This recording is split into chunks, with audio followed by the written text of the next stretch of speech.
তামু কিনা দে নাই গরু বেচার টিয়া যে টাঙ্গ তালা মারা থইছুন মোবাইল কিনা দে মোবাইল কিনা দে মোবাইল কিনা দে হারামজাদা খারইস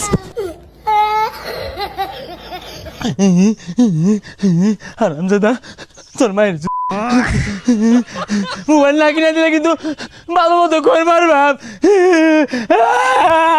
মোবাইল কিনা দে মোবাইল কিনা দে ওই হারামজাদা এই তোর আর কানা মতো বাদ দাহাল লাগতো না তোর ওই সিস্টাই কিনা দিয়াম আসালায়া প্রত্যেকটা মোবাইলের মধ্যে সরকারি 57% ট্যাক্স বইছে আর 3% বাড়াই দিয়া সাইডে মিল করে দিউন যায় না। এ তো দিও নি যা কলমের খেলা। ও এ কাকা নতুন মোবাইল কিনছুন বাটন মোবাইল আরে সমস্যা নাই 57%। স্যার লুকাইতেছে হুস করুন। এ গেন্দা খারো মোবাইল কিনছ? এলা মোবাইল কিনছো না তোমার সে ছোট ছোট বলাবান মোবাইল চালা তুমি কেন নাকে? এ হুনো বাড়ির যায়া তোমার আব্বারে কওগা যেটা মোবাইল কিনা দিলি গা কারণ ওইটা আমরা 57% ট্যাক্স পাইতাছি। আব্বা গেন্দা ধরে রইছে সব্য না গেন্দা ধরে মারবার উজাইছে দৌড় দে নালে পিটনা আমারই পড়তো না।